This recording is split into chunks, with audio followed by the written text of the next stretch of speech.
Soekarno-Hatta. Ku tidak kulupakan, kan terkenang selama hidupku. Biarpun saya Siap, berisan. Assalamualaikum warahmatullahi wabarakatuh. Waalaikumsalam warahmatullahi wabarakatuh. Untuk mengawali pelajaran kita pagi ini, ada baiknya kita berdoa menurut kepercayaan masing-masing. Berdoa dimulai. Berdoa selesai. Baiklah, Ibu absen dulu. Ya, Bu. Elisa Wulandari hadir. Rosa Amanda, saya Bu. Windia Loka hadir. Baik. Kita hari ini akan memasuki bab baru, yaitu bab 4 yang mempelajari yaitu kehidupan dan perubahan sosial di Indonesia dari awal kemerdekaan sampai awal reformasi. Mana ya pena tadi?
upaya bangsa Indonesia untuk mempersiapkan bangsa Indonesia, yaitu yang pertama kita akan membahas proses persiapan kemerdekaan Indonesia.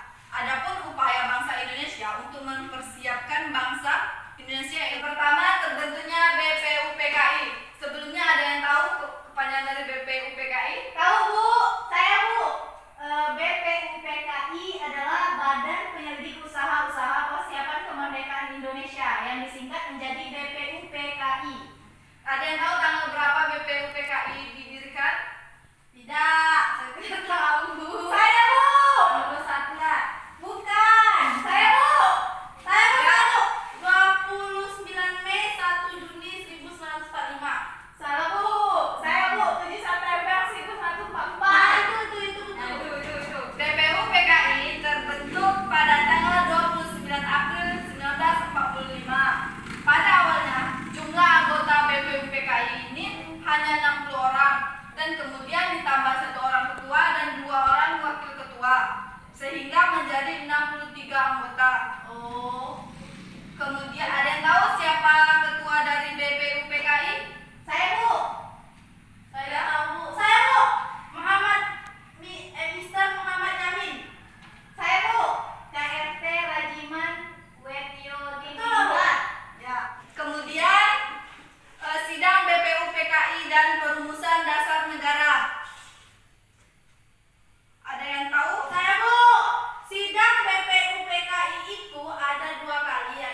Dan 2 kali rangkaian sidang yang dilakukan oleh BPUPKI. Yang pertama ada sidang dilangsungkan pada tanggal 29 Mei 1 Juni 1945, itu yang saya sebutkan tadi, dan yang kedua ada sidang pada tanggal 10 bulan 10 tanggal 17 Juli 1945. Betul nggak Bu? Betul. Kemudian kita masuk pembentukan PPKI. Ada yang tahu Pembentukan ya PPKI. PPKI? Saya Bu, Panitia Persiapan Kemerdekaan Indonesia. Wih, pintar ya Bu. Boleh lah Bu. Kemudian kita akan masuk yang kedua, proklamasi kemerdekaan dan proses terbentuknya negara Republik Indonesia. Yang pertama yaitu peristiwa-peristiwa sekitar proklamasi kemerdekaan Indonesia, yang meliputi berita kekalahan Jepang dalam Perang Asia Pasifik, kemudian kegiatan para pemuda setelah Jepang menyerah, kemudian peristiwa Rengas Dengklok, dan perumusan teks proklamasi. Ada yang tahu teks proklamasi seperti apa bunyinya? Saya Bu. Kami bangsa Indonesia. Itu kan Bu? Ya. Bacain Bu ya. Ya. Proklamasi. Asik. Kami bangsa Indonesia dengan ini menyatakan kemerdekaan Indonesia. Hal-hal yang mengenai perumusan dan pemindahan dan kekuasaan dan lain-lain. Tahu? Saya lagi Bu. Ya, lanjut. Proklamasi kami bangsa Indonesia dengan ini menyatakan kemerdekaan Indonesia. Hal-hal yang mengenai pemindahan kekuasaan dan lain-lain diselenggarakan dengan cara saksama dan dalam tempo yang sesingkat-singkatnya. Jakarta, hari 17 bulan tahun atas nama bangsa Indonesia. Ya, kemudian kita masuk ke Bab berapa Bu? masih dengan judul yang sama, terbentuknya negara dan kelengkapannya. Yang pertama yaitu pengesahan undang-undang serta penegakan presiden dan wakil presiden. Baik, kita lanjut yang B, yaitu kehidupan bangsa Indonesia dari awal kemerdekaan. Yang pertama yaitu konflik Indonesia Sekutu dan Nikah. Bisa tolong bacakan?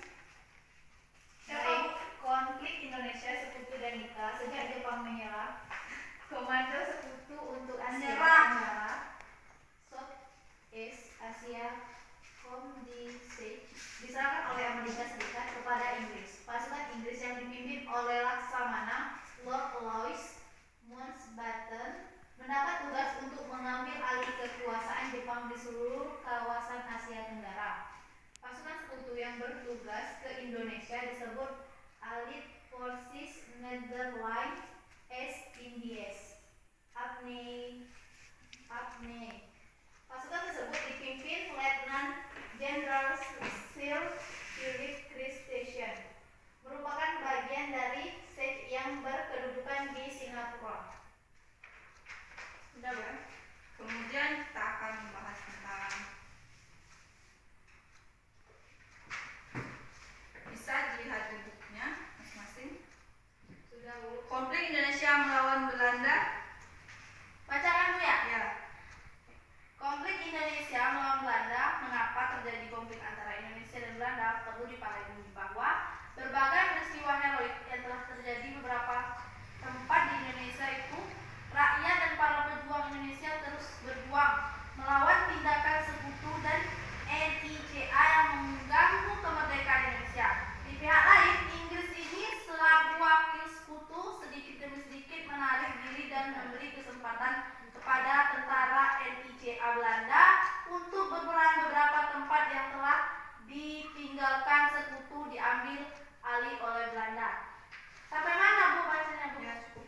Yaitu beberapa perundingan yang dilakukan Republik Indonesia dan Belanda untuk menyelesaikan konflik antara lain yaitu perundingan Linggajati, Renville Royen, dan konferensi meja bundar.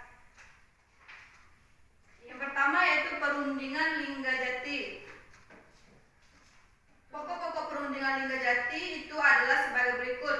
Yang pertama, Belanda mengakui secara de facto wilayah Republik Indonesia atas Sumatera, Jawa, dan Madura. Belanda harus meninggalkan daerah-daerah yang diakui secara de facto milik Republik Indonesia paling lambat tanggal 1 Januari 1949. Kemudian, Republik Indonesia dan Belanda akan bekerja sama membentuk negara Indonesia Serikat atau NIS dan dengan nama RIS dan RI menjadi salah satu bagian RIS. Kemudian BRIS dan Belanda akan membantu Uni Indonesia Belanda dengan Ratu Belanda sebagai ketua Uni. Kemudian kita masuk ke baiklah.